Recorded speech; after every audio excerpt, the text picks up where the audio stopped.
What does it mean to live life to the fullest, train to your potential, and perform at your best? Leave nothing on the table. That's a non-negotiable, is that I strive to be better every day. Because if I'm not on top of my game, how is anybody else going to follow me down the road? Keep demanding more of yourself to live up to that potential and to stay hungry. Training is progress. You know, when I look at the word training, I think of steps, baby steps to get somewhere that you want to be. And that is basically your life journey. It's a mindset in itself, man. It's like, it's not just about, I know that for you, a lot of that's about the physical, but we're constantly in training, whether it's growing our skill sets, whether it's growing our physical bodies, whether it's growing our relationships, whatever. And all of that's a training ground. And that kind of goes back to the mindset that we just talked about. You underestimate yourself and you don't even start. But then once you start, you often surpass what you thought you could do. Perform at your best, mate. That's sort of what life is all about. You know, I want to have the knowledge, I want to have the fitness, the health, the ambition and drive that no matter what comes along, when that next phone call comes, I can just say yes. I don't have to worry. Just go and do it. Yo, what is up, guys? Welcome to today's episode of the Live, Train, Perform podcast. I'm your host, Sean Kober, and joining me today is my man, Jay Pattinson. How are you, mate? I'm good, man. How are you today, Cobbs? How are you? I'm good, bro. I'm good. I'm excited to have this conversation, man. We've known each other for about a year now. You were training at Tiger, coming into my classes. We've done a little bit of training together, hung out, had some coffees and talked shit outside of the gym, etc. You've got a really interesting story, which I'm excited to dive into, and also dig into some of the lessons that you've taken away from your journey so that some of the listeners can look at the principles that you've worked on, tweaked, refined, and start applying them to their own lives. So welcome to the podcast, mate. For my audience, can you give them a quick and dirty 5-minute introduction to yourself? Yeah, so first of all, hello, and thank you for having me on the show. As you say, we've known each other for, say, around 8 months, a year or so, and yeah, it's been good getting to know you, and getting to know everybody here in Thailand, which has been a story in itself, I'll say. But yeah, for those of you who don't know me, my name's Jay Pattinson. I am from Liverpool. I don't know if you can hear that in my accent or not, if anybody can hear that. But yeah, I've been in the fitness industry now for around 5 years, and the 5 years that I've been in the fitness industry, I've managed to grow each year, and now ended up here living in Thailand, doing my own online coaching and doing programs and stuff online. So of course, between here and there, there's been a little bit of a, I don't want to say a little bit of a story, a bit of a huge left turn in the road, which I didn't see coming, which ultimately led me to this position, which I'm pretty sure we'll get into as the podcast comes on. Absolutely. But yeah, it's just right now, it's just a case of living here in literal paradise. Like, look at the view there. For those watching on the YouTubes, that's a new feature of the podcast. But I'm chilling at Jay's villa right now. It's a fucking sweet pad down in Hawaii. Good to go, mate. Yeah, and I think paradise, bro. Yeah, I think one of the highlights is that is even 3 years ago, like my life, to even look at that, it's just come from basically not. One of the first things I'd done before I left Thailand, before I left to come to Thailand, was I was woke up in the entry of my house with two, I'm going to say, drug addicts fighting and shouting with each other. And I remember waking up that day and thinking, like, this is the day this all ends. It was 2.5 years ago now, and then I left the city and just living in what I think is the most perfect place for me to be at right now. I think that's the best way to say it. Yeah, that's an awesome way to put it, man. I think your environment plays a massive part in shaping who you are and your character and your options, right? Like if you're in a bad environment, like your options are limited, man. You know, putting yourself in a good environment is something that's going to open up different options for you to allow you to create your own character, your own headspace, your own schedule, your own being. Yeah. So we're going to dive into all of that stuff shortly. What led into that crossroads moment, what happened in that crossroads moment, and then what happened after that. But the first thing that I ask all of my guests is the question around the Swiss 8 principles. So as you can see, I'm wearing the t-shirt Swiss 8. I'm an ambassador for Swiss 8, which is a proactive mental health program designed initially by veterans, for veterans. But obviously through the pandemic, the last 15 months or so, they pushed their app out to everyone to allow people to structure in and schedule 8 pillars of health and wellness, which are sleep, nutrition, time management, discipline, personal growth, mindfulness, and minimalism. Do any of those stand out for you? I think I forgot to mention fitness. Did I mention fitness there? No, I don't think you mentioned fitness. I got 7. The main one, bro. I got 7. Well, there we go. Fitness for me stands out. That was where I personally found my safe haven. And then when I got to the point of finding fitness, headspace, time management, stress management, they all started to become, I want to say fall into place, but almost like become visible.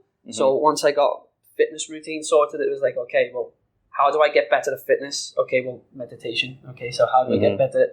And then realizing that they all cross into each other and transfer over, that was when it become like a really appealing, especially like the nutrition, sleep, going to sleep soon. Sleep is huge. I know talking about coffee and these like slight little things, I have ADHD. So for me to try and get to sleep at night, to try and wind down, is so hard. So it's 11, 12 at night, I'm wrestling down. But then the main thing is understanding sleep. After I understand, as I said, fitness, stress management, headspace, then sleep comes into play, and it's like, okay, seeing it all transfer over for me is just like, wow. Yeah, I love that, man. And for me, I did list those in order. Obviously, I forgot fitness because I'm like, fitness because that's what I do for work. So I tend to forget that one. But I listed them in order. So for me, sleep is the most important thing, followed by nutrition, followed by time management, followed by discipline, then fitness, then personal growth, mindfulness, minimalism. Now, obviously, fitness is your number one priority at the moment. That is the one that stands out for you. But have any of those other principles stood out for you at different times of your life? Yeah. So you got, I want to say the headspace, the meditation, and along with that, for me was yoga. Those two sort of went hand in hand. Now I know a lot of individuals that like they tend to lean towards one or the other, or maybe not both, neither. Sorry, but for me, like the headspace and just the yoga alone, those two combined, when I was going through a pretty rough period, that was when I really started to get control of my reactions, how I was reacting to my environment, and then ultimately how I could control then like my stress management, and then how that went into sleep. Again, this was say like 4 or 5 years ago. I was in a real bad position, and not really thinking straight, I'll say. But what actually happened for me is over time with the fitness, implementing the training, I realized that like consistent headspace, consistent mindfulness, that stood out to me to bring the bigger picture together. And I think 4 or 5 years ago, if I wouldn't have discovered headspace and how that transfers over, I don't think I would be in this position now. I think using that app since 4 or 5 years into it now, of not all the time, but like at least on average of 5 days a week over now at least a 4-year period. For me, with someone who's got ADHD who struggles to sleep at night, that was like the one thing that definitely changed my perspective. Yeah, cool, man. For the audience that don't know what Headspace is, can you quickly explain what that is and why you started using it, and then also how that started changing your mindset? Yeah, for sure. So Headspace, for those of you who don't know, Headspace is a guided meditation app.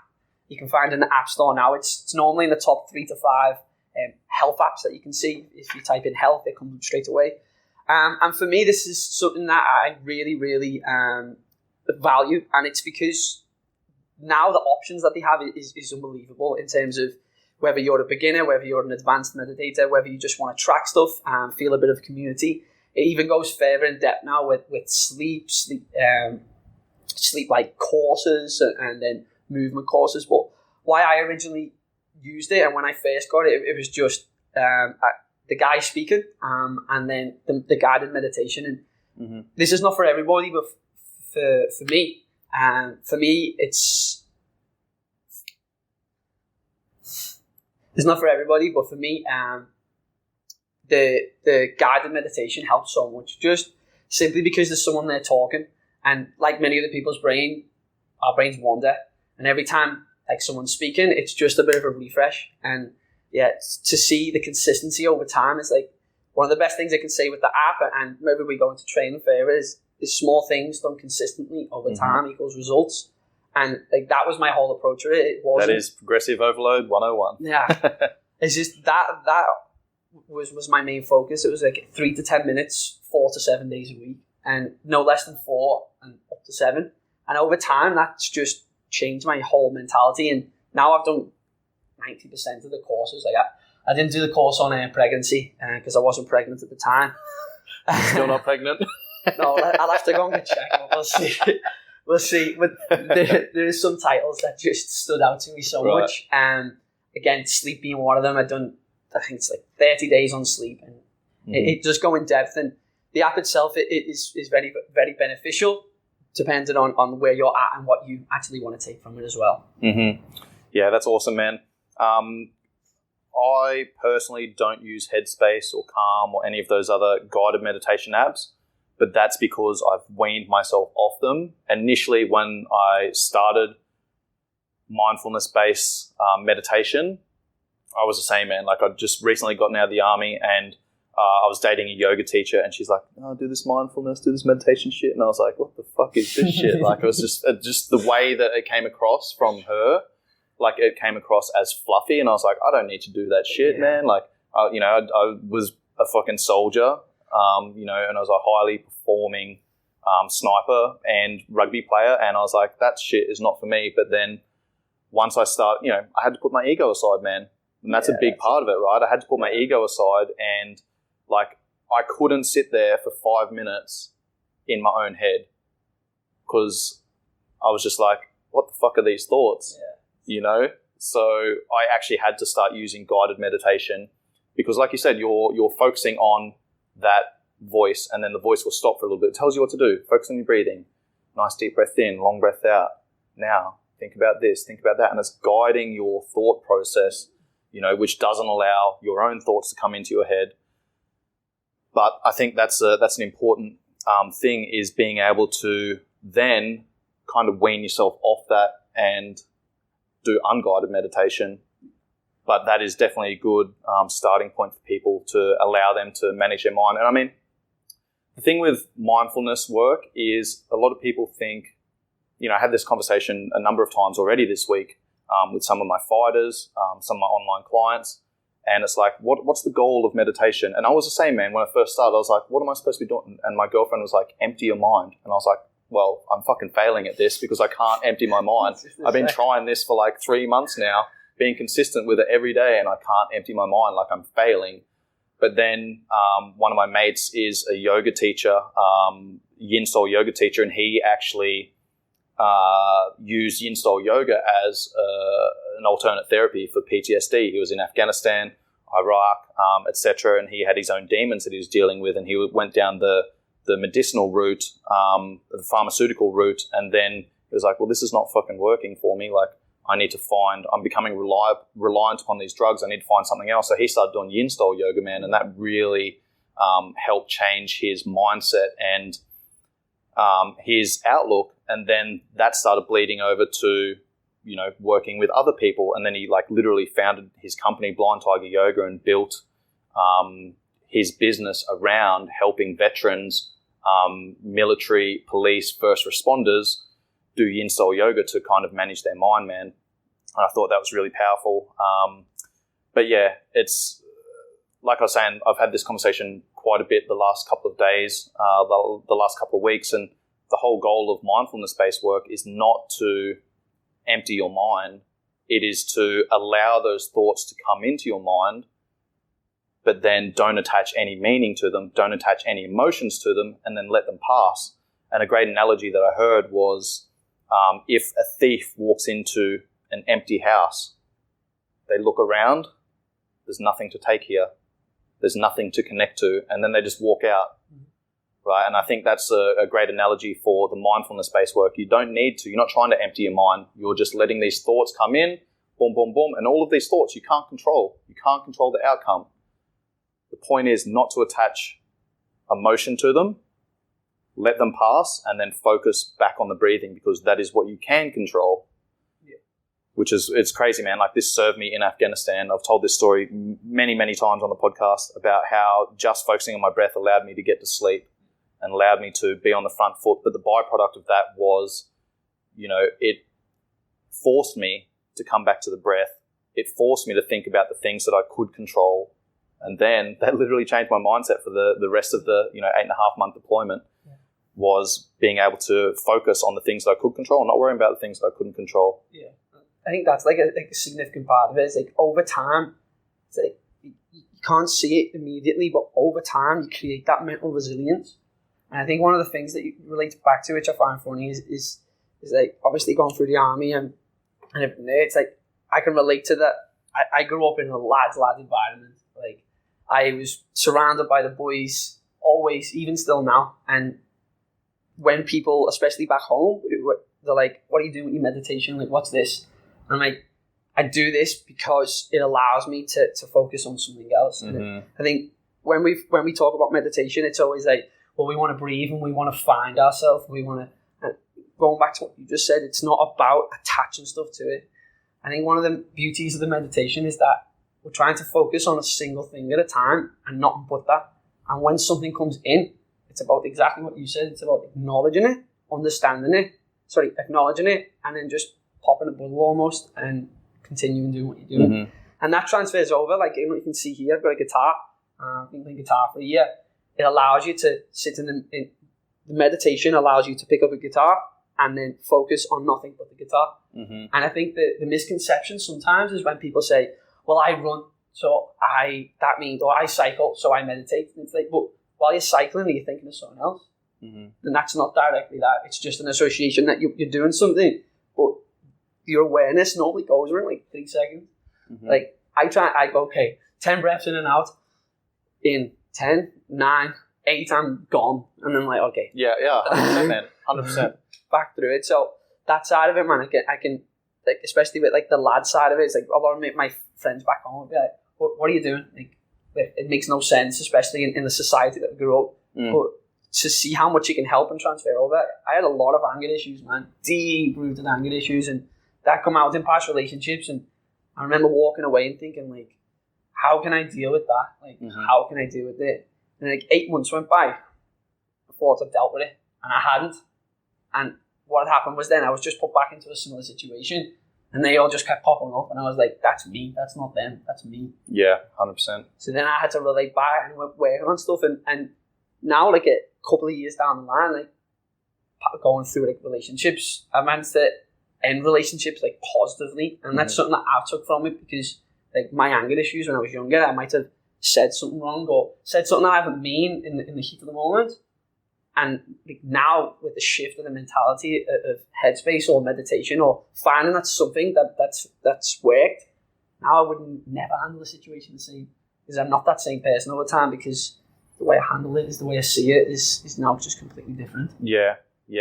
I think that's really powerful, man. And something you said there was that mindfulness work allows you to focus.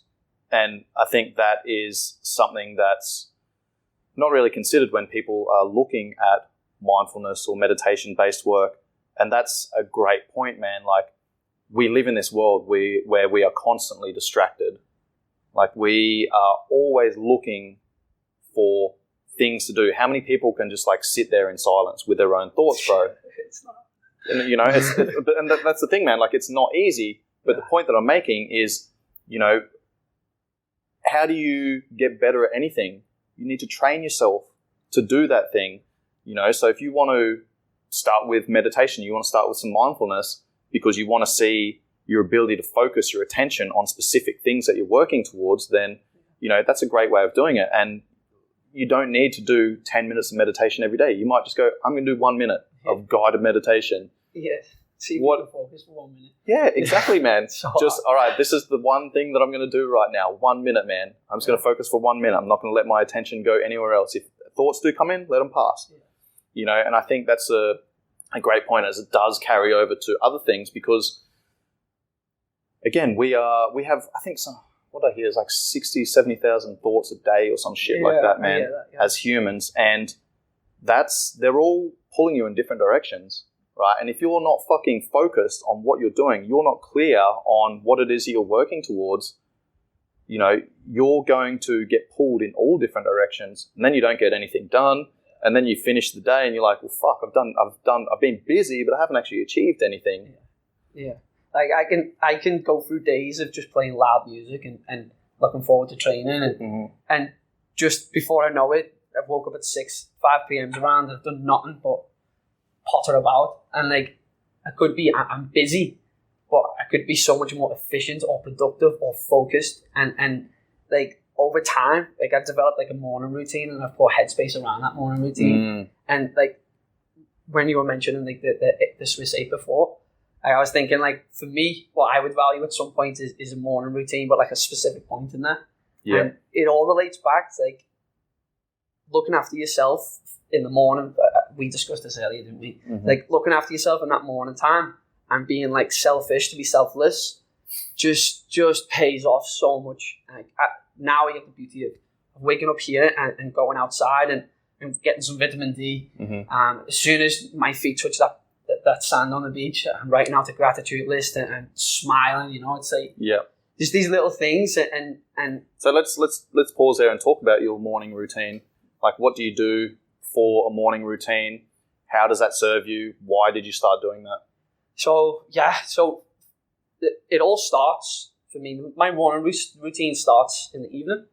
And why is because I know that I can't settle in the evening. My why in the morning is because I can't settle in the evening. And there's a host of things that we can do in the morning to make the evening better, whether it's for looking at sleep, circadian rhythms and all this. So the why was definitely that. It just comes like 9, 10 o'clock, 11 o'clock at night. And if I haven't done these things in the morning, then if I have a coffee too late, we can get into that. If I have a coffee a bit too late, then that's just a whole other dimension for me.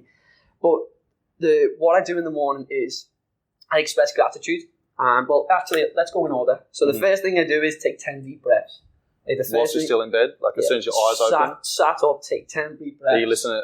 Does your alarm go off or you don't set an alarm? I'm synced in. Yeah. So let's pause there for a second, because that's a great point, man. Like, you have your circadian rhythm, which is your body clock, and I'm assuming that you've been waking up at the same time for a long period, so your body just attunes to that. Yeah, and it's like one of the biggest habits I do with clients is go to sleep and wake up inside of the same 30-minute window every day. And the idea is to make that as small as possible. It's always good to say. So I done that, and when I first was doing online coaching, because it was the way I released it, I was going to sleep at like 6 a.m. Thai time. Oh, fuck.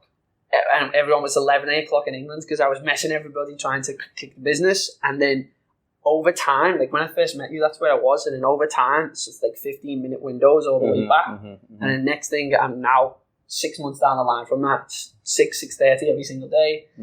Just, I don't even have to think. I know if I go to sleep at this time, 11:30, I'm up 6:30. And it's just into this routine. Yeah, becomes habit.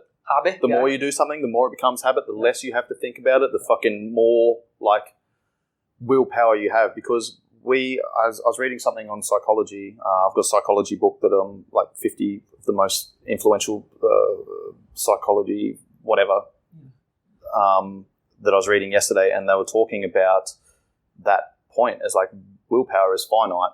So if you are making decisions earlier in the day, then you get to the end of the day, you've used up all your decisions, and now you're much easier to be swayed towards eating shitty food or not exercising or whatever it might be. What are you laughing at? Just that, like, that little window is like, as your willpower goes, as the day goes on, the willpower gets less. And you can relate that into a week, you can relate that into a year. It's the same sort of thing. At the start, it's like the start of the year, goals. At the end of the year, party, drink, eat, relax. Same sort of thing in the morning. It's like, okay, I'm up and ready to go.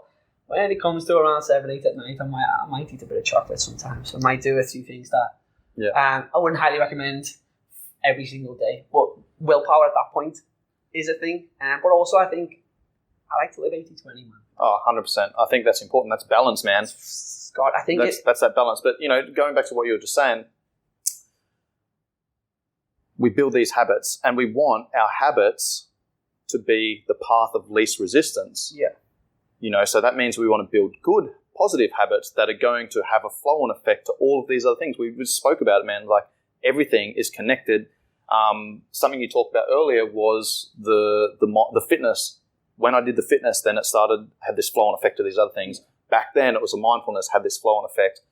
That's the importance of cornerstone habits. So how I like to explain cornerstone habits is if you're trying to build a pyramid, a cornerstone is one of those first blocks that you put in, and that block then creates another positive effect somewhere, which creates another positive effect somewhere, which creates another positive effect somewhere. And then, for you, it was fitness, it was exercise. You started exercising, you started doing the mindfulness stuff back then, and that put you in a better headspace. And then you're like, all right, well, I'm feeling good. Now I don't want to do drugs. I don't want to get on the piss. Maybe I might go and train because I feel good. I just trained. I feel good. I feel even better now. I'm going to make sure I eat good food. Oh, fuck yeah. I'm feeling awesome. I might go for a jog down on the beach or whatever it might be. Like, these positive habits have a flow-on effect. And if you can find like one of these cornerstone habits that does impact all of these other principles, like, that's where you should be investing your time and energy. Yeah, for sure. It's like with this type of stuff, the habits, it's not something that's, again, small thing done consistently over time because results. I'll always repeat that, but it's something that it's overlooked. That just rolled off your tongue super quick, bro. Slow it down again for the audience. Small things done consistently over time equals results, and I will always repeat that. I repeat that to my clients quite a lot, and it's creating a sustainable, realistic lifestyle. Like, people tend to put themselves on something and be so rigid, and then if they come out of the thing that they're on, whether it's a diet, whether it's I'm doing 6 gym workouts this week, it's not always realistic and sustainable. And it's breaking stuff down and being like, okay, well, for the first month of training, are you going to do 24 workouts and only have 1 day off a week? Or are you going to do 3 to 4 workouts a week, spread out at about 60 to 90% of your max over a period of time? Yeah. That's more realistic, isn't it? And I think, like, with the habits and stuff, people think, well, I couldn't get to meditate for 30 minutes. I couldn't get to do yoga like this. I couldn't get to lift weights like that. It's like, well, you could do if you start now and aim 6 months ahead. If you do something consistently over time for 6 to 8 months, you'd be surprised at the progress that you can actually cover in that time. Yeah, that's a great point, man. We've already touched on it, progressive overload. Yeah. You know, what I do with my clients is, hey, what's one thing? What are we working towards? All right, working towards this. Where are you now? I'm here. How do I close that gap? How do I get from A to Z? All right, maybe I go from A to C and then C to H. The path that I take is going to be completely different with every single person. But the point is, it's about moving in the right direction. And something I'll say to my clients is, what's one thing that you can do consistently for the next 2 weeks? Every fortnight I have a client call. What's one thing that you can do consistently for the next 2 weeks that's going to move you in the right direction? Or what's one thing that you can stop doing for the next 2 weeks that's going to stop you from sabotaging yourself? That's all I want you to focus on. Yeah. All right, cool. Next call. Hey, have you achieved that? Yes, I have. Sweet. Let's layer on top of that. Okay, we can either extend that one thing, whether it's going from 2 minutes of meditation to 3 minutes of meditation, whether that's taking your waking heart rate every morning, whether that's drinking a liter of water before 8 o'clock, whether that's, turning your phone off at 9 o'clock every night, whatever it might be. Like, every single client's different, right? So it's just about picking and choosing and working with them, man, and finding the one thing that is going to get them moving in the right direction or stop them moving in the wrong direction. Yeah. And then building that foundation and then layering upon that. Yeah. I think like what you mentioned there, I think I mentioned this to you a couple of days when I'd seen you last. So I picked this up a while ago, and this is what I tend to do every Sunday, and habits, rituals are all the way back. So you touched on 2 of them. I think you touched on definitely 2 of them, and maybe the third, but stop, start, continue. So what's one habit that I can stop this week? What's one habit that I can start this week? And what's one habit that I can continue this week? And then exactly what you just said, man, layer on it. So it could be as simple as like, just what I said. So my stop this week was eating sugar late at night because I started training again yesterday. So then my start this week was start training again this week, and my continue was my morning routine, which you touched on as well. So like it's recognizing your own habits, and if you've got like a spouse or you're living with somebody, like they can sort of join in with you. I think this is something this is a really good thing to do, like socially as well, because you're the outcome of all your habits, but if people are around you, you're surrounding them with your energy and their habits as well. So if you can sync these like sort of things into relationships, it gets so much better because everything starts to sink in a little bit more, and then, as we said, like transfers over to different areas as well. Yeah. That's awesome, man. All right, so let's go back, rewind, back to that moment where you woke up on the doorstep, you say, with two junkies either side of you? So I can. That was the day before. That was the day I was leaving for Thailand. That was. What year was this? And this would have been 2019, early January. Oh, so it was only a couple of years ago. Yeah, that was 2018. Okay, what led you to that point? So what led me to that point, I think, if you reverse 2 years earlier, it goes a little bit deeper. But I think it's the best way to get me to that point. So, to go into it, what had actually happened is, I'm going to skip a load, but I woke up one day and I was in a European prison cell. I think that's the only way to describe it. It's not where I'm going in. And what happened, man, I was 21. I woke up handcuffed and found out that I was going to be at least spending the next 2 years in jail. After the series of court appearances and stuff, what had actually happened was I was sentenced for 2 years if I could get 10 minutes, within 10 days, I could get €8,000 to an account.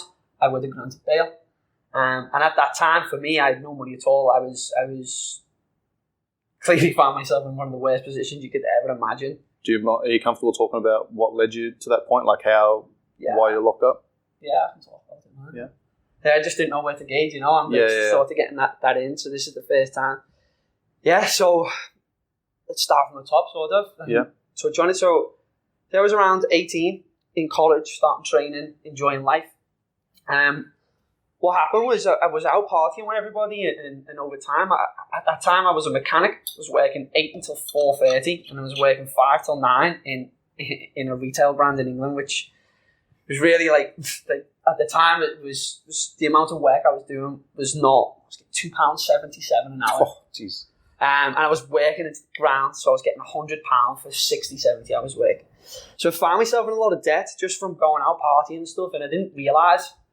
And all of a sudden I had to pay the debt because the people who wanted the money wanted the money. So I started getting my hands into things to get rid of things to pay that back. Gotcha. While still living that life. So while I was doing that, I was just getting more and more addicted, but then building tolerances up. So it needed more to do more. So then I just spiraled into this like party, drug, life addiction where all of a sudden it was like I went from, and I mentioned before, which I ended up back in that position. Like I was still living in my mum's house, but I had no money. And I was just like, I need to do something. Like something needs to happen. Next thing, within a year, 18 months, man, I'm traveling the planet. Like I'm going to EDC Vegas, partying Vegas, like flying from there to Amsterdam, Spain, Ibiza, like just partying, living this crazy life. And from the outside looking in, it looked amazing. And that was because that was exactly what I wanted to see. I wanted to be known as that lad that everyone was like, wow, he parties hard, he travels. So I'd done it and just was making whatever types of money, more money than I knew what to do with, because I was a very poor lad. I was a very poor lad who generated a lot of money. But at heart, I was still a very poor lad. How are you generating money? I was generating money by selling things. I don't know what, it gives me anxiety saying it. Yeah. You know what? I was selling drugs, and I've never said that out loud, but I was selling. I went from even just saying that, just a relief for me just saying that. Yeah. Like I went from basically bottom of the food chain, and was the bottom of the food chain, to doing so well at the bottom of the food chain. I couldn't keep up with it. Like I had to have people working for me, and it just got to a point where I was 21 and it was just absolutely flying, like literally in every way. And what had happened then was that like my missus at the time, like we were, like, she was working, I was partying. I'd like pay for us to go somewhere, we'd fly to Amsterdam or whatever, and is just living this like high life, and again, like it was short-term gains built on short-term principles. Yep. And my God, did it skyrocket? But what goes up at that speed in that industry? I'm going to say. So I was at the peak, the highest point I've ever been in terms of lifestyle, traveling, money, and what was around me. But when you look back at that, do you still agree with that statement? That was the highest point that I've ever been? No. And like, so somebody asked me a few days ago, what was the best point in your life? Mm-hmm. And the reality is I've lived two completely different lives. Gotcha. And in a very short time. So that part there. But there was a transition there, which we're going to go into. Yeah, we'll get that. But that part there for the life I was living, that was the best life I could have been living at that point. Because, you know, you're a young lad, came from like a rough area. Yeah. And, you know, I'm sure some of your mates were like getting locked up, doing crazy shit, you know. Yeah. And just there, man, like to find yourself in that position, you know what I mean? You're at that. I was basically arrested in a festival, and I'd been on holiday for 6 weeks. I'd been everywhere. Was this the time you end up in the European in jail? Yep. So just out there, I'd been on holiday for 6 weeks, partied all around the planet, been on holiday with my missus, been on holiday with the lads, done all that, and went to the festival. Got arrested on the first hour of the festival. At the first hour, and because of it, like, I might as well even just talk about it. I've never spoke about this ever. So, I was pulled in a festival. Policeman comes, grabs my arm. My heart sank. I put all my weight into this leg. I turned round. Everything I had just went from this fist there as hard as I could. I didn't realise, didn't think. Just panicked, you know, like it's just natural reaction. That guy turned out to be the chief drug inspector of the whole entire festival. I turned up to court the next day and he said I'm a list. He had smashed. He said I'd attacked him and it just added on with the charges and what happened from there. So a couple of days later I wasn't allowed a phone call for 3 days because of the magnitude of what I was actually caught with. Like, they couldn't believe that. And I mean, I look young now, man. I look young then, and I had a lot of stuff around me. It's just ridiculous. But what had happened then was because of it, I wasn't properly represented. I was given all this on the second court date. I was given this 2-year sentence, and just with an ultimatum of like, I remember he literally said, like, you have 10 days to get €8,000 to this account. I've done that, and then I just remember walking outside and I had 30p left on, €30 left on, 30 cents left on me phone, and just being like traumatized. Like, this is going to be me for 2 years. Fuck. And this is the hardest thing I ever done was I went and rang my mum, and I just said to her, Mum, like, this is the situation. You need to get X by X. Goodbye. Like, I never had any money. You couldn't bring any money in. You put the phone down, and I went back to the cell, man. So you were living high, like selling drugs and shit, having people working for you, but then you were like living that high life and not saving any of it, not investing any of it. Like, money comes in, money goes out.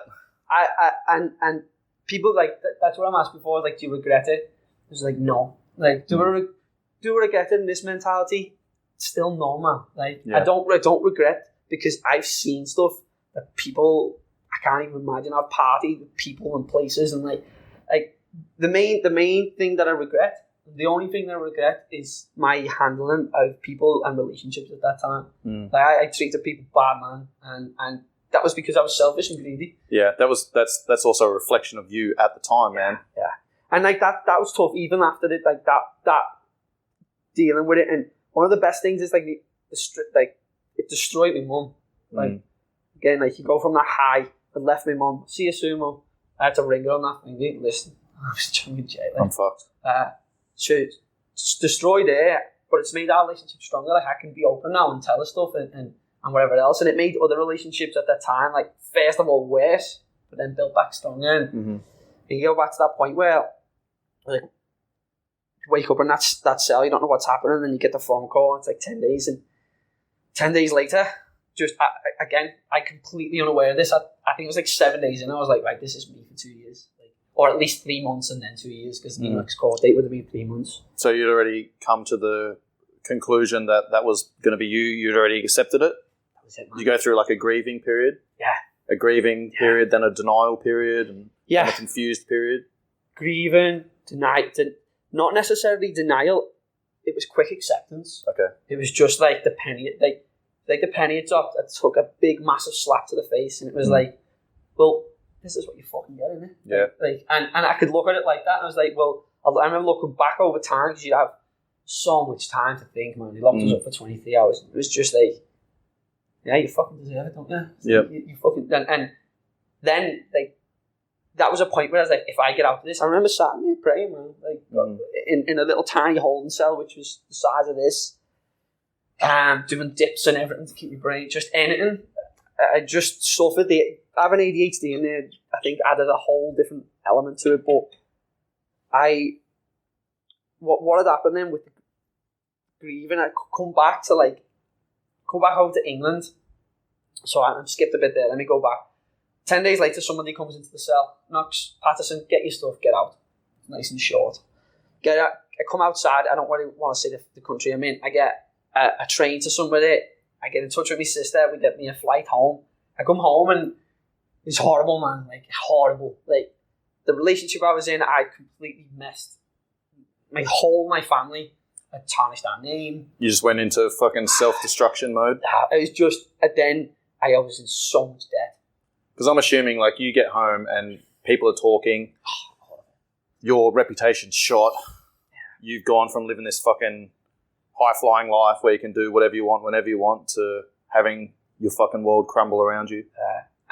You know what, mate, I just deteriorated from there, and then, you know, like, I just remember, man, like, just getting home and like, it was just so hard, because that whole deal in jail, like, you know what I mean, it's 21, you have to be 21 to be in that jail, I was the youngest, and that was a situation itself, but getting home and seeing friends, people I'm in debt with, like, I'd stepped on it happened so much, and everything, it come in, and then the reality was, the money that was put up was only for bail. I was going back in 3 months. Like, and I knew how much drugs, the quantity, the street value. I punched a police officer and basically knocked him out. And my friends had helped me try and get away from the police while I was running away throwing things. So the charge was like this big. Yeah. I knew that no matter what, I had to go back in 3 months' time, address the court date, and go to jail, because it was just like, if I was caught with that in England, which I found out at a later date, I would have done 7 years on the spot. Fuck. Yeah. Like, when I found out that later, man, it just, like, that put it in perspective for you. Changed everything. It just changed everything, man. Yeah. It changed it. But, so that was late August into like September, October. And as I said, I deteriorated. I got worse. Like, I was out with people, and I had to go and do things like, again, I was in an industry where I had to go out and party. Why?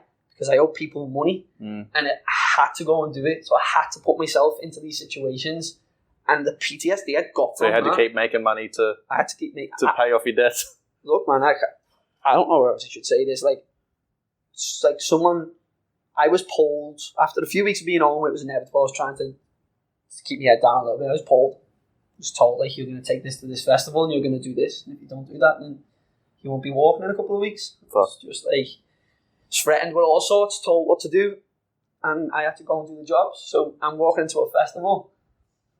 Already got charges lined up against you.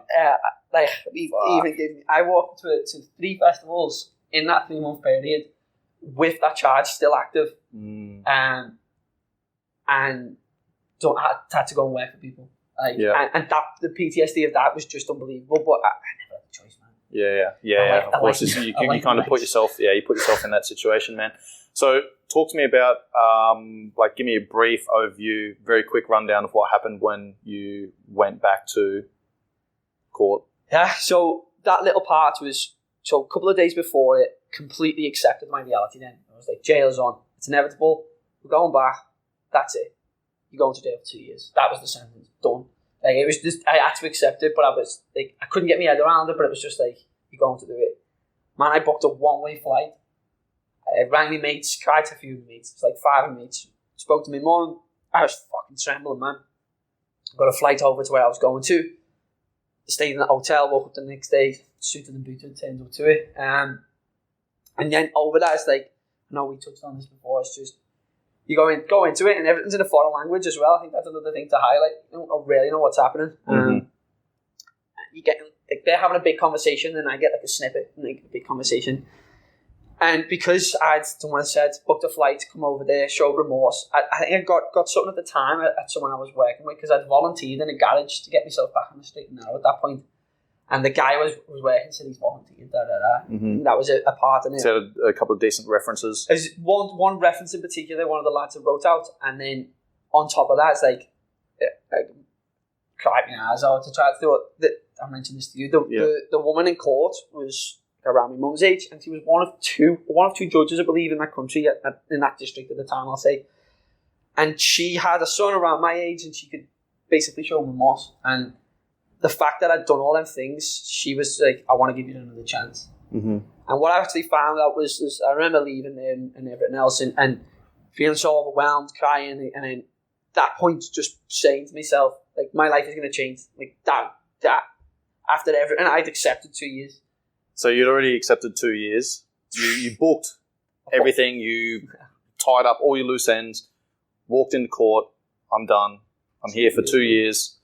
The judge gave you a break, said, hey, you showed remorse. You've come over here. You've put all this effort in. You're here. I see something in you. I want to give you another chance. Right then, you made a decision to turn your life around. And then from there, like, that was like very close to Christmas. It was like a big like Christmas present. It was like, from there, like, when I go back, I remember writing a post out on Instagram. Like, the only thing I'd done consistently outside of partying and selling drugs was keeping fit. It was the only thing I knew, and I'd been doing that consistently and pretty well at that point as well. Like, I'd go on holiday and I'd be the youngest, but probably like one of the most ripped lads. And then a few of the older boys were asking me for stuff, so that like pays into it. But the final thing I'll touch on there is that everybody who didn't go to court, who was arrested that weekend, they got a sentence in their absence.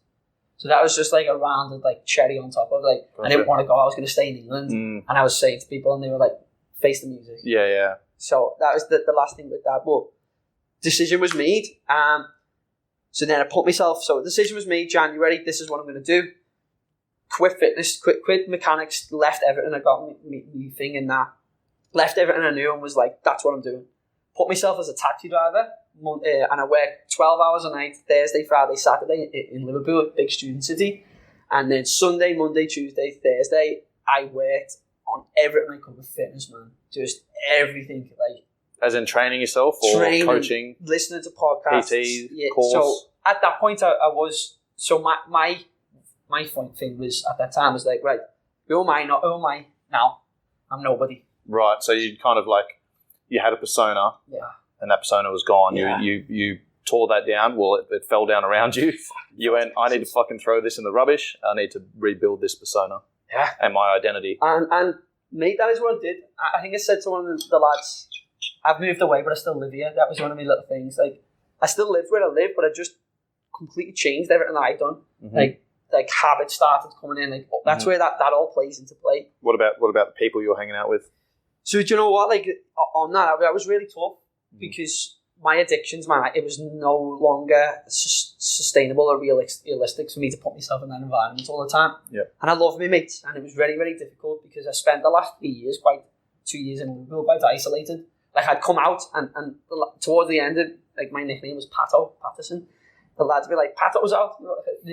Everyone's like, yeah, you've got me for 2 nights, and then that's it. Yeah. And that was. But you had to, man, because you knew that you wanted to make a change in your life. So and exactly that, mate. So what had happened was there was 9-month period where I didn't drink, didn't do anything. I found a trainer. Trainer told me to wait for a year because I was too skinny to compete. I wanted to compete in bodybuilding because it all laid in. It was like, I want to get into the fitness industry, and that's here, but I need something in between. Okay, so let's compete in bodybuilding. Why? Because it's an aesthetical industry. Everyone's looking, and if I go away, start from nothing. I had no money, man.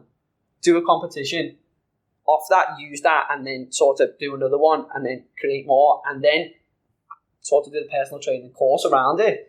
Then come in 2 years' time as a personal trainer. I'll be able to work my way through. Yeah. Build yourself as a little bit of authority around yourself.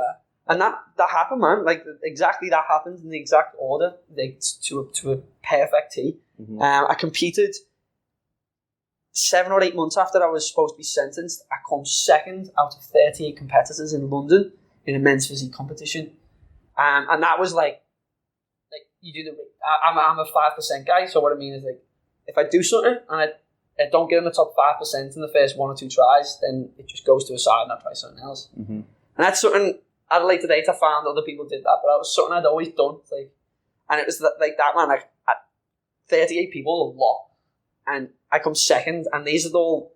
It was older guys, bigger guys. The guy who beat me was like 6'4". I looked like Action Man next to him, man. He was huge. I was like, I'm never gonna stand next to him again. I was pretty happy. I was like, fine. So Yeah. Let's just pause there for a second. Let's talk about some of the habits that you needed to start implementing, how you started doing that. What was that? Did you say a 9-month process? I was 9 months. 9 months of. Did you like go, fuck it, I'm all in? Or did you go, I'm going to do this first, then I'm going to do this first, then I'm going to do this first? So with just the training, I went all in and went radical with it, just with the training. But the other things, they sort of come to me over time with the training. So the training was that cornerstone habit that we were talking about earlier, and then the other things started bleeding in as well. Yeah, it just like... And you started putting things together as you were progressing through it, not like everything needs to be perfect from the start. Yeah. That's the point that I'm making. Yeah, that's it, man. It's like I started at a point to where my current settings and where my current ability was at, and then put a goal in front and work at my current settings and my current ability. I think that's the best thing. Yeah. It's like, because I can only go where I'm able to go now, and sort of worked off that. So as you said, I used the fitness as the cornerstone, but then it was like, okay, like I want to get better at squats. How do I get better at squats? Well, I need to implement a bit more stretching. Why? Because my range of motion is not so good. Mm-hmm. Okay, well, I'm not recovering the best. Okay, so maybe if you look at my diet, okay, well, your diet's not so good. Why is your diet not so good? Well, maybe if you look at the nutrient timing, okay, well, we're burning a bit more fat now. And then over time, you're just like balancing things up. And I think that what we said is like one radical and then all the bits over time. And then what you said at the very start of this podcast, like really resonates so strong, is that you've got like the main thing that you're there for, but also the little things that are going to transfer through. Yeah, I think what you just said then was the big thing was the fitness. If I want to get better at squats, then I need to do this, this, this. And those, if you know what that clear purpose is, then that decides or that guides the decisions you make around the training. And then, all right, cool, now I need to focus a little bit more on recovery. What are my tools that I can start implementing here? What about nutrition? What are my tools that I can implement here? And then you start building those tools as you go. I'm sure you didn't know all that shit at the start. Yeah. But then as those things came up, you're like, oh, I need to learn this. Yeah. I need to figure this out. I'm gonna use trial and error, see how well this works. If that doesn't work, I'll move on to something else. Yeah. I like the trial and error side of it and using yourself as a guinea pig. It's like, oh, does this work? Maybe, maybe not. Okay, let's implement it for at least 14 days. We'll see it. Okay, will this work for me? Do I like it? No. But it worked for me. Okay, well, I can refer back to it or change it in later date. Yeah. And one of the main things that I took from your classes, man, and I use this all the time now, you can only manage what you measure. Yeah. And like, I took that, I've used that in like my 90-day fit. I've used it for so the things is, like the data's there, you can look back and go, well, this is what I was doing here, this is what I was doing there. I can remember. I even look at photos sometimes. Oh yeah, this is what I was doing at this point. Mm-hmm. But when you've got data to look back at and manage, it just makes life so much easier. And like that was what I was like relentless with at the start. It was like tracking stuff and getting nerdy with it, but for no other understanding that I wanted to understand it more, not for like this is what I wanted to say when you were saying that. It's like I chose a new addiction. Like I just was like, my brain was so addicted to external substances and party and other people's opinions. Like I was addicted to getting, he's allowed in parties. To my addiction now was to get them legs bigger because I want to get on stage. And because of that, what you said is that, okay, well, I need to meditate and think about the workout that I'm going to, it just transferred through. Yeah. But choosing the addiction was a part of it, but consciously being like, okay, this is what I'm doing. And like, one of the things I will want to touch on very quickly is with ADHD, most of the time comes dyslexia. And like, I can't read, man. It takes me forever to read. I'm big on voice notes. I listen to audiobooks, and it's not necessarily like some people are always on. Yeah, I learn. This is how I learn. This is what I'm learning. But it's one of the best bits of advice get for anybody is learning how you learn is the most important thing for you. And that is brilliant advice. The people, like, I use myself as an example. I couldn't sit still in a chair when I was a kid. 30 people around me. I was naughty for sitting still. And I'm sure I always get this wrong, but it still stays the same. It's like you'll never find a fish's potential by judging its ability to climb a tree. Yeah. And it's like there was Mr. Patterson. You can't sit still. Your teachers describe me as this, and this, and this. I was like, okay, but if you put me in sport, I was in every single team and I excelled. Yep. It's just like one of the main things is like discovering. Like headspace goes back to it. It's like I can't sit there on my own and listen. I can't sit there and read, but I can get that information in a different way. And when I learned that and chose to be addicted, I just got addicted to watching and listening, and I don't do minimal reading. And I think that's something I want to highlight just from a personal perspective is that like I was that kid in school who was like the naughty kid, the class clown and all that. And I was told by all the teachers like you're not going to amount. And like I know it's cliche, but it's like it's also very important to know that if you were that person or if you maybe fit into some of that, it's like find how you learn and then learn that way. Don't restrict yourself to reading or sitting and doing it the way that you might not like learn that way. So yeah, 100%, man. There was a study in, I think it was like Texas in the States, and there was like a lot of children were, particularly boys, were getting diagnosed with ADHD and getting put on medication. And once the researchers started looking at what was happening with the school's curriculum, they'd realized that they'd started they took PE off the curriculum and they started reducing their lunch periods and their morning tea periods, their break time throughout the day. So these kids were fucking sat in the classroom, man.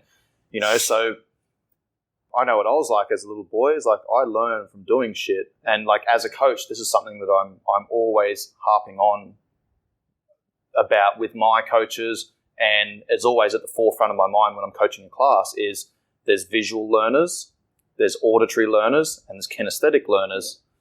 So I'm making sure that when I'm coaching a class, I'm saying whilst I'm doing, and then I get people to practice. And you've always got the, as well, such that you've always got a good detailed whiteboard, which I appreciate every time. Yeah, thanks, man. But as you said, people learn in different ways. So what they found was, going back to that study, they started implementing longer breaks, so the kids could go and play whatever sports, handball, soccer, football, whatever, during their lunch break. But then they implemented PE back into the curriculum, and a lot of the symptoms from the kids, the boys had been diagnosed with ADHD, started decreasing, man, and they could then start reducing their medicine. Yeah, which is crazy, but it makes a whole lot of sense because, for a young boy sitting in a fucking classroom, makes no sense. With the teacher writing on the chalkboard or the whiteboard or whatever, they might be seeing, they might be hearing, but they're not learning because they learn kinesthetically. Yeah, it for X amount of individuals it's going to work. For X amount, it's not. But then to put us all in this thing, it just never made sense. And for me, it's like I don't fit in here. I know I didn't fit in, and it was like, well, where do I fit in? And it was just like not here. So simple sometimes.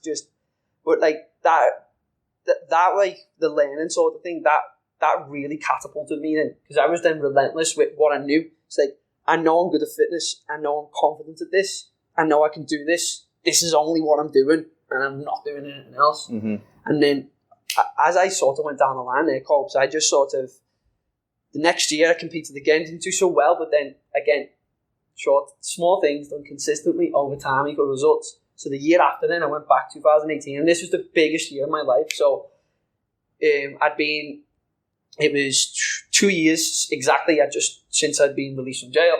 So it would have been the exact time I would have been released. It was the exact clean court date sort of thing. I got a job in the biggest gym in Liverpool, which was really good. Set a record in there, or one of the lads was saying, I got from 0 to 40 hours a week in 3 weeks. Smashed it out. Catapulted myself into the coaching industry, but then later that year, I competed in men's physique. ended up coming 6th that year in class physique bodybuilding in Great Britain, which for me was like, it was exactly 2.8 years from the start date to the end date. Right. And like so much self-doubt, so much like, you can't do this.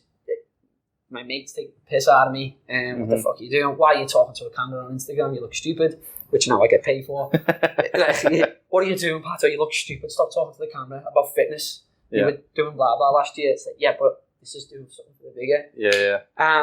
So you got like all of them things. You're like, I'm fucking rebuilding my life. Like, stop being an asshole. Yeah, like with the boys, and especially from Liverpool, it's quite sour. So like the boys that take the piss, and I just take him on the chin and go, what's happening? Like, and I say what's happening. That's a very Liverpool Scouts thing to say. I just like it got to a point, and I just could smile and just go, I really don't give a shit no more. Yeah. But that mounted over, man. So you've got all them things, man. I remember stood there on the British stage, the top people in Britain in bodybuilding, looking across. I look fucking young, man. They were all. I was 24, just managed to get in that category. But I was thinking, like, at the time, self-doubt, even getting on stage, I was like, how the fuck am I supposed to stand up with these? There was like 15 of them. I remember looking across and thinking, like, no, like, you've worked your ass off for 3 years here. Like, go in and just stand and be proud. I remember having a word with myself, like, there and then, just thinking, yeah, you've turned up, now show up. Like, this is the final stage. This is what you've been working for. Yeah. Done it, man, and got 6th in the country to like me fucking amazement. And that brought up a whole load of emotions. Like, my mum was around me, family was around me, girlfriend around me. And like, we were so happy. She done really well at that time as well. And then basically, like, the last thing that like happens in like this sort of transaction phase, which brings us the gap from like bodybuilding towards meeting, is from there I ended up getting a job.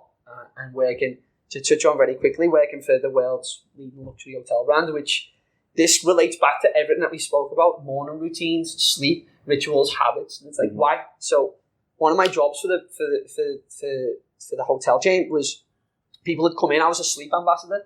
So people had come in, and my job was to what? You're a sleep ambassador. Sleep ambassador. That was like one of my roles was a sleep ambassador. Right. So one of them was. People had come in jet lagged, and my job was to get them as feeling as normal as possible, as quickly as possible. Get their circadian rhythm lined up. Back to normal, so they could then enjoy the luxury hotel that they were in. And then on top, they have like red light saunas and shit. The hotel. Again, man. So I'm a lad from a place called Bootle in Liverpool.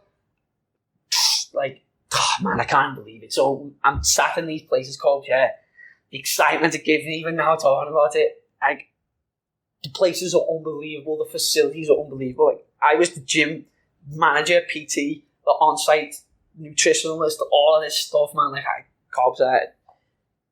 I was literally took from the gym I mentioned in Liverpool overnight to work for this hotel chain. So all of a sudden, so I worked in Thailand, in Koh Yao Noi for 3 months. And that was like the most surreal experience, you know what I mean? Flown in, done all that, like coached people of all like magnitudes, but that's like one element of it all. And to me, when that story changes, the final point is contract end of the year, around Easter time. Like this time 2 years ago, exactly this time 2 years ago, a bit less. What happened was I get a phone call from the hotel. Hi Jay, what are you up to? You've done really well, exceptional. I'd set records in there. So in Thailand, it's like the most revenue generated in a month by a PT. Wow. Like just 3-4 little things I'd done, and I'd never had experience in that hotel industry before or anything. And bear in mind, I'm working with what we call the less than the 1%ers. These are multi, you know, and I don't want to say the word, go into it. So from there, man, like this is the most, I can't not tell the story, man. Can't not. So this is the most surreal phone call ever. What have you got planned for the month of April, Jay? Well, I'm here now. I was planning to go back home to Liverpool, maybe stay for a few weeks. Okay, well, we have a royal guest from a country. Should I say the country? Let's say this country. I'm not going to say it. We had royalties. I'm not going to say it. I'm not going to say it. We had a royal guest. Give me a name, bro. Who was it? I shouldn't, and I deliberately haven't. But there was a prince of a country travelling to our branch in the Maldives. So I'm like this on the phone. So I'm looking at this beautiful view in Koh Yao Noi, and I'm like, I just can't believe it. So she says, we want to fly you, very casually, we want to fly you from where you are now to the Maldives so you can coach this royal guest for a month, and then we'll fly you back to wherever you want to go. It's like, yeah, of course. Yeah. I'm on a one-way flight to the Maldives to do that, get there, blown away, coaching this guest. It was extremely difficult, but the lessons I learned there and what I took from it is like I landed them, and there was like celebrities from England, there was footballers, there was just everything. And I'm like this young lad from Liverpool just sat here, just like literally looking at these people like there was a comedian. Just like, what the fuck? How did I end up here? There's a comedian. There's this guy called Alan Carr. I don't know if you know Alan Carr. I coached Alan Carr. And like I've watched him on telly for 15 years. One of the most funniest people. And he, when you met him and trained him, it was so funny. But like, at that point, for the first few sessions, I was starstruck, man.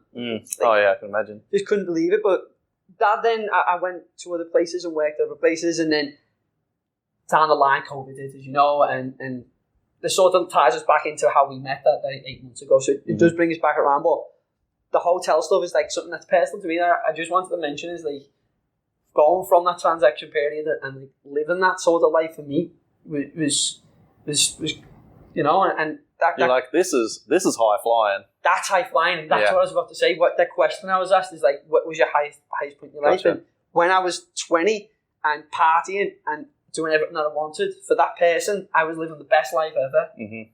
Now, man, like, it's just so much better, man. Yeah. And it's a different life, man. It's just so many different highs and so many different places. Like every single day now is a gem, you know? Yeah. Let's talk about, so you just mentioned there, like the lessons that you learned working with these people over in the Maldives, with the hotel. Prior to that, though, let's talk about the lessons that you learned from bodybuilding. So bodybuilding is a very unique sport. Yeah. And I will never get on stage. I've definitely implemented a lot of principles that bodybuilding teaches, but, you know, I think there's definitely a lot of benefit in some of the principles that come from bodybuilding. And like, that was my base, man. When I first started training 20 years ago, I was like, for 10 years, I was like bodybuilding, trying to get big, trying to get massive. Yeah, that's it. That's it. The first couple of years, bro, innit? It's like, bro, but it requires so much discipline, man. It requires so much discipline. To be able to, you know, put yourself through the training required and the regime required to get on stage and show off your physique. Yeah, and show the work that you've put in, man. It requires so much discipline. So what are some of the lessons that you took from that journey that then transitioned and you could apply to the next phase of working with this luxury hotel? Man, like I think what you touched on there, discipline, but I wanted, because we've transferred stuff back, and this is how it transfers through, and it transfers to 3 things that we've mentioned all in one. So like discipline, and that umbrella goes huge, but it taught me this discipline, and it's got nothing to do with fitness. It taught me how to turn up, and over time, small things done consistently over time equals results. So I'm dyslexic, I got ADHD. For me to sit there and read is unbelievably hard. Mm-hmm. What you might have noticed over there is that Yuval Noah Harari, how do you say his name? The guy who did Sapiens, Homo Deus, and 21 Lessons. 21 Lessons. Yeah. I've read all 3 of them books. I have to sit there for 10 it takes me 45 minutes to read 10 pages. Fuck. I have to sit there, right, 10 pages. All them books I've read, if you look at them, they're about this big. Yeah, they're like 450 pages, 500 pages. I will stop on a word, Google the word, go back to the word, try and read it again, and then go back through it. They took me 2.5 years. Fuck. Bodybuilding teaches you discipline. And if you're willing to be disciplined, you're willing to sit there or do the thing, over time, it'll mount up. And like, that's the main thing. It's taught me discipline. Guitar's there. I picked up a guitar. I'm left-handed. I'm left-handed. I picked up a guitar a year ago, opposite way round. I knew that. Why? So, discipline, man. I wanted to... You just wanted to practice. I wanted to... Don't want to be honest. I wanted to proper push myself. Okay. So learning it the opposite way round was harder. So discipline over time. Man, I'm a year in. I can play like 20 songs. Like, I can play more. I can play, but it's discipline. That's how it's transferred over into other aspects of life. Mm-hmm. And you can put that into like my fitness business, like my online coaching, discipline. Which we'll talk about in a moment. That's the main thing though. The discipline is the ultimate thing I've learned to transfer over. But the second thing, and this is something I talk about, like, you have to turn up to show up. Like, you're not going to feel good all the time. You're not going to be ready to train all the time. If I train when I was ready to train, man, fuck, I'd never train. Yeah. I've got injuries popping out of stuff, and it's not necessarily like you can have an injury from anything, but something I always say is, like, turn up to show up. And what does that actually mean? You got to allow yourself to be in that moment, to train in that moment. And if you don't allow yourself to, like, show up, I've not explained that the best way. Let me go back a little bit. So an example is, maybe you're tired, maybe it's Thursday, Friday, you've had a busy week up to now. You wake up in the morning, you had a gym session scheduled at 7 o'clock in the morning. Okay, 3 days in, probably not going to be able to get an ultimate all-out workout. Mm-hmm. So then the main thing there is, like, okay, so if you don't turn up, are you going to feel guilty? Is it going to line you all day? Is it going to be on your mind all day? Gotcha. Yeah. But if you're going to go and train all the way out, is that going to be realistic? No. But if you'll turn up, you allow yourself to show up, and 10 minutes in, like, how many times have you turned up to a workout and been like, fuck's sake, I'm hitting X, Y, and Z, and then go 10 minutes into it and you go, yeah, I was all right. Yeah. Like, the only workout, you never regret the workout you've just done. You only regret the workout if you get injured in it. That's the main thing. It's finding that balance and turning up. And not every workout has to be 100%. That's what this means. Like, turning up can just be like turning up, and then you show up and then you do 10 minutes of stretching. It wasn't today, you put it in the bank and you go the next day. Yeah, 100%, man. Just to tie into that as well, because people that have been listening or following the podcast for a while will know that I'm building out phase 2 of my business, and something that I coach is like a modular style training. So, you know, I'll have a strength component, I'll have a stability component, I'll have like skill development, I'll have like a speed component, I'll have like a power component, I'll have a conditioning component, mobility, etc. So what I teach my clients is, go to the gym, it's scheduled in, but if you get in and you're supposed to be hitting a strength-based session today, and that takes you an hour to get through the warm-up, to get through all the exercises, etc. You roll in, you start doing your targeted warm-up for that session, and you're not feeling it, choose something else. Yeah. Right? Now you've got your movement prep and your corrective exercise. Now you've got some stability and mobility-based work. Maybe you do like a Tabata session on a bike, right? But you spend 30, 40, 50 minutes like mobilizing the body, getting stretching, you know, breathing, doing all this other stuff that's beneficial. And then, all right, sweet, I'm going to have a little burnout here because I feel good. I still want to get a little bit of work done. So I think that's an important thing, is being able to adjust your session. Like, I've walked into the gym and going, all right, I'm going to do some Olympic lifting today. I'm going to go heavy. I'm working on that strength speed. So I'm going to, you know, build up to doubles at, you know, 90, 95% of my max. And going through the warm-up, I'll do my mobility work. 10 minutes in, I'm like, I'm still feeling a little bit tight here. Once I mobilize one area, I move somewhere else. I'm feeling tight here. I'll move somewhere else. I'm feeling tight here. Work on that. And I've like done 40 minutes of mobility work and then gone, cool, I'm not feeling it today. I'm going to do a little bit of conditioning, you know, a little body weight circuit for 10 minutes. Sweet. Walk out the gym, come back in the next day. Guess what? Now I'm feeling good, man. I've just focused on recovery. I've got my body moving properly.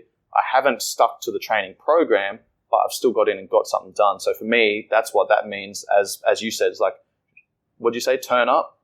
You have to show up. You have to turn up to show up. Yeah. And you're allowing yourself that option. And if you're allowing yourself your option, you've got A or B and not just the one. Yes. And if you allow yourself the option and you turn up and you show up and it's not to be, and it's not to be. But if you turn up and you show up and you get 10 minutes in, 20 minutes in, you enjoyed it, then guess what? Like, you're going to feel so much better. You've just won. Yeah, that's it. Yeah. And it's always stacking the odds in your favour to give your chance the best, to give yourself the best chance of success. Mm-hmm. And like, that's why when I'm preaching online stuff, I'm always saying like 80-20, give yourself the best option, give yourself that best chance. Mm-hmm. And if you don't give yourself the option, then you're basically closing the door that could be opened into another way. Because again, like, how many times, like, we can just touch on it on the opposite way, but how many times have you turned up to a workout, felt tired, felt like you're going to go through it, but then it's a bit of a season best or a personal best? Yeah. Like, that's the other end of that scale, and I've done it leading up to bodybuilding shows, man. Like, my always thing was just like strap it up and get on with it. It's like, just all that means is just like take a deep breath, brace, and just get through it. It's like, and that's that discipline coming in as well. It's like if you shy away from, doing things when you don't feel like it, like that becomes a habit. Yeah. And the more you let that stuff slide, and the more you don't discipline yourself to do those difficult things when you don't feel like it, like the more you accept that. You accept that standard. Yeah, right? So we've got to train ourselves to be disciplined, to show up, to turn up, and then adjust the session to, and sometimes you right, I'm not feeling it, but I'm going to fucking put myself through this difficult session knowing that I'm going to feel a sense of achievement once I've finished it. Yeah. I think what you've mentioned, again, this is another little gem from you, which I like, how you do anything is how you do everything, and what you practice becomes permanent. They're the same thing in a different way. Yeah. Both from you, again, both I absolutely love it. And it's like, you've just said something right there, Cobbs. It's like, you hold you to a standard, and like that standard is how you do everything. And like I'm a huge advocate of that, and that does stuff at the start, which is like I think I'll use your class as an example. I love your class, man. Like the structure of it, everything that you've just said there is baked in. When we're doing strength conditioning, when we're doing aerobic, when we're doing power based stuff, like it's all specific, and that's I went through a few times, seen it through, and then that's how we developed a bit more of a relationship, because I'm nerding out on it. Like, people are doing it, I'm taking photos and going home and writing it down and being like, so this is there and whatever. But like how you do all that's it, how you set it all up is like, it's a pleasure to see, because I go there and I know what it's like to set up a class. I've done it on multiple occasions. It's hard, man. And the depth that you go into it and the explanations is just something I genuinely admire, man. No, thanks, bro. Like from like a coach's to a coach's perspective, like it's so good to be a part of, like to see. And also, like, that's one thing, but I have went into your class with an open mind, implemented some of the stuff that you've done, and we've spoke about it, man. Like, my runs went skyrocketing quick. I knocked in 3 months, I think I knocked 3 minutes off a 5K. And in 7-8 months, it was 5 minutes off a 5K. But since I implemented your course, oh man, the difference in the agility when I was doing boxing. I played football at a decent standard when I was a kid. I never played football for many years. Started, sort of dropped it, picked up your class, went back to it. Oh, man, lateral. The carryover. Oh, man, the transferable skills, man, how that all comes in. It just, to me, seeing how you can put the structure of your class and seeing how that all comes together. Because but it's not just the structure of the day; it's the structure of the week. Yeah, that's it. And then it's the structure of the month. Yeah. When I done that, there, it was that's your lesson, and then there's the class. Yeah. And what you said is perfect, man. It's this is a 3-week phase. Do this in 3 weeks. Yeah. So I remember one of them. It was just an exercise on each one where I was like, well, I'm going to see if I can get tangible measurements to see if they increase.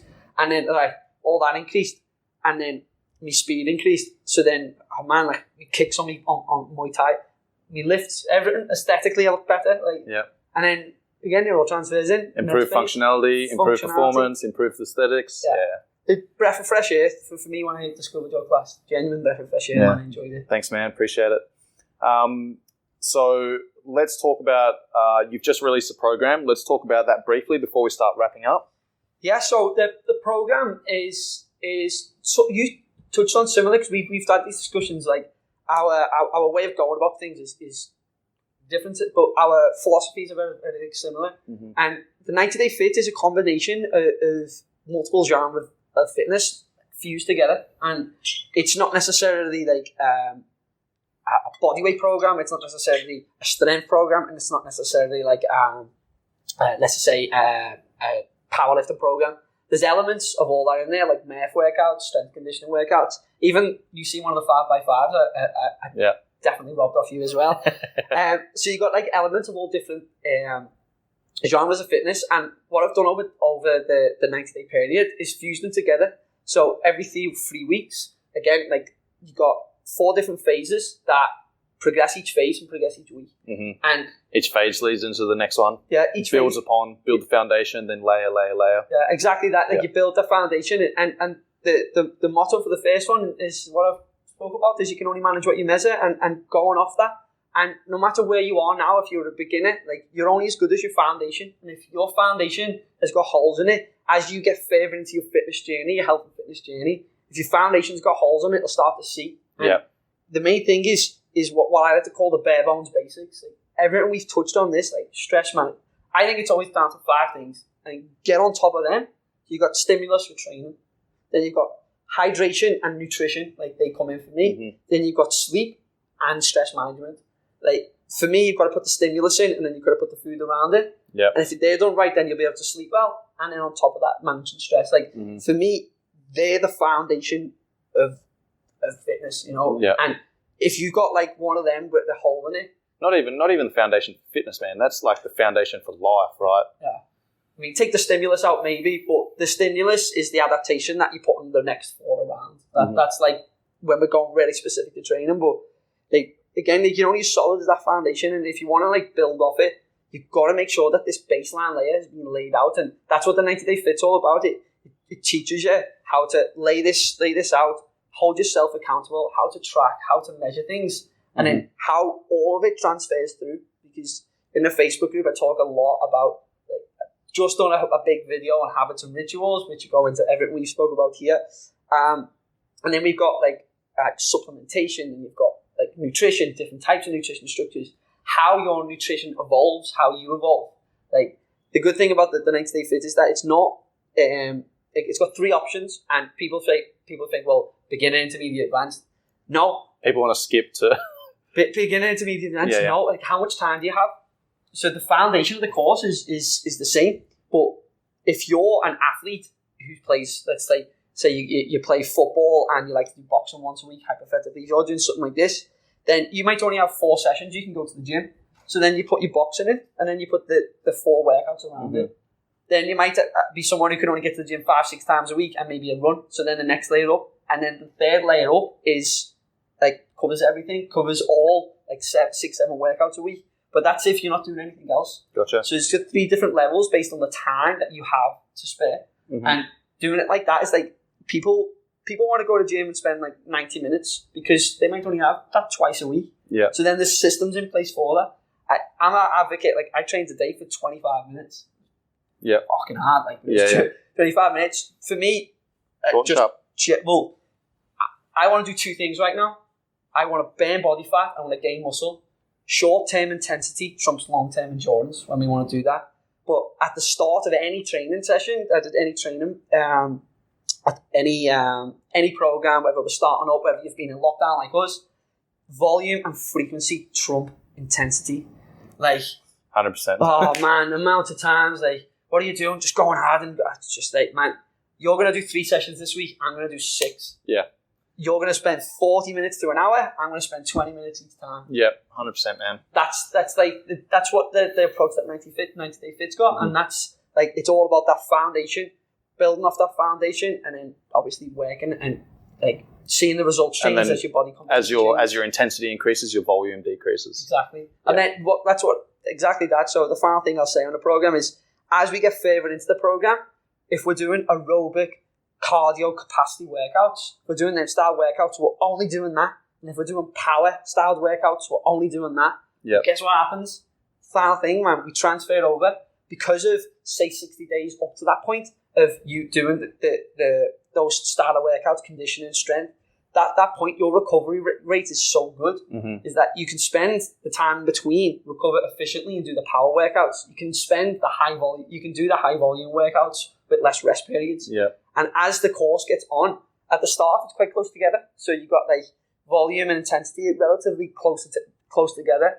But as we adapt, those worlds get further and further apart. So you're only focusing on that one thing when you're doing it, and then that one thing when you're doing it.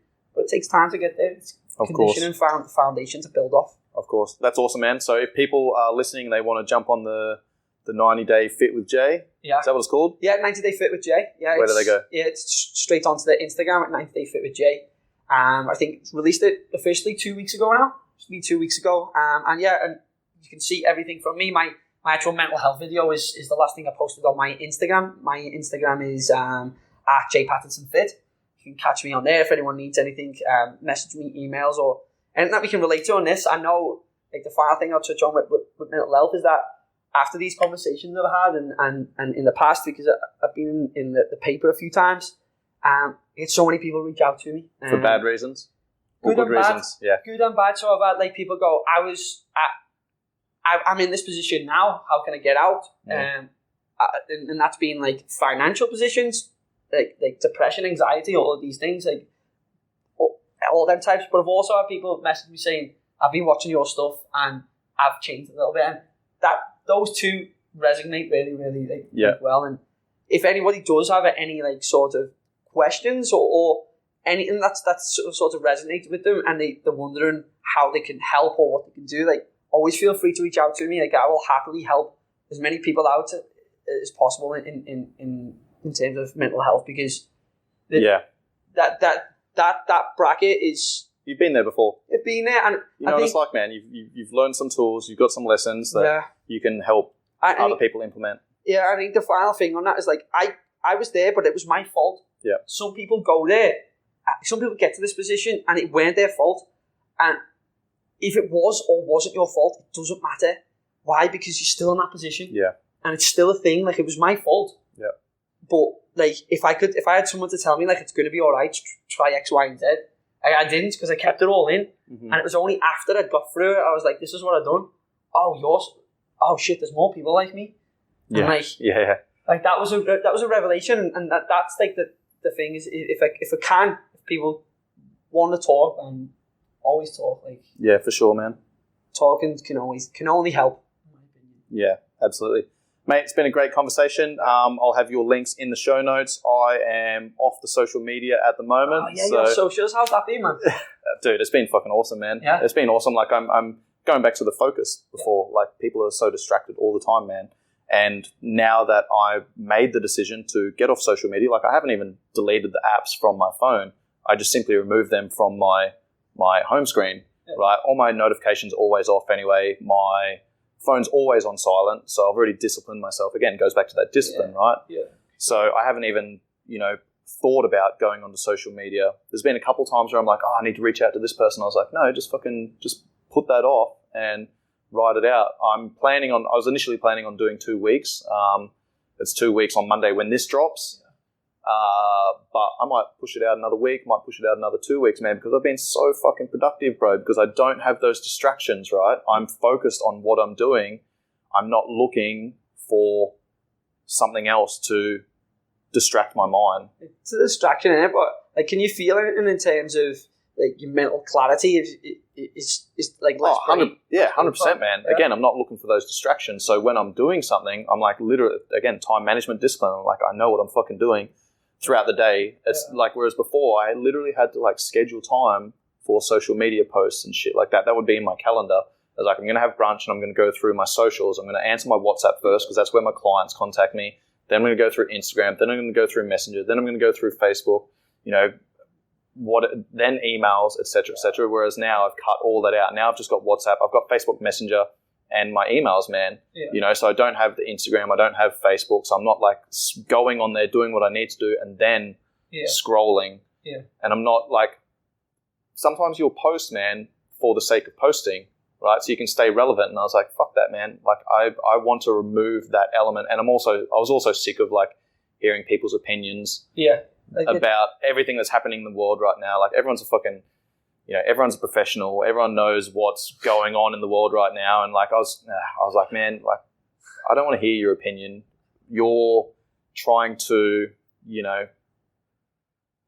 refute what this person has been doing with their life, specializing in for the last 20 years, and you're trying to tell me that person's wrong and you know better because you fucking did some research, you watched a YouTube video, or you got your information from Facebook. Man, the anti-vax thing is a big one. I listened to a podcast on it recently, and there's, I think it's like 3/4 or 2/3 of the information that is across all social media on anti-vaccination comes from 12 sources.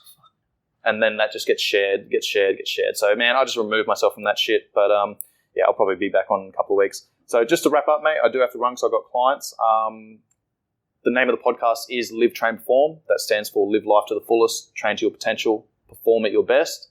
Yeah. What does that mantra mean to you? That means, what does it mean to me? that is like, without actually, what does it mean to me?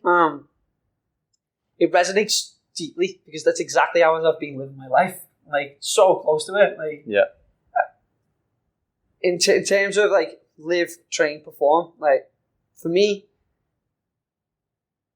you know, I find it quite difficult. Like, what does it mean to me? But that each individual, like how you're living, how you're training, and how you're performing, is everything that we've said in this podcast is like it's a transferable thing that goes back. So how you live is how you train, and how you train is how you perform, and how you perform is how you live. And that is my ADHD brain froze then for a second, and I just had to bring it back a little bit. But that is exactly how I see it. Yeah, I love that, man. That's a perfect way to end the conversation. Yeah. Mate, thank you very much, brother. Pleasure, Cole. It's been great. Hopefully it has. people can take some lessons from this podcast. If you guys really enjoyed this one, make sure that you share it on your socials. Tag me at coach_Kobes, Kobes. I may or may not be back on the socials by then. Jay, give your Instagram plug. Yeah, my Instagram is at Jay Pattinson and .fit, so JayPattinson.fit. I had to think out on my own name. Sorry, mate, put you on the spot there. There we go. Yeah, Jay Pattinson .fit. Awesome, mate. If you enjoyed the conversation, pass it off to your friends and family, and any 5-star ratings and reviews are much appreciated. Much love, guys. Peace.